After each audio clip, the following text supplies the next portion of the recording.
আমাদের গ্রামে সুন্দর একটি সিনারি হচ্ছে, সবই হচ্ছে। ওই যে টাইম লাগছে, আমি বুঝাচ্ছি আর কি। সুন্দর সবুজ ধান ক্ষেত দেখার মতন একটি পরিস্থিতি।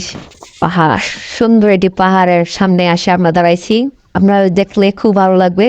দেখেন, দেখেন।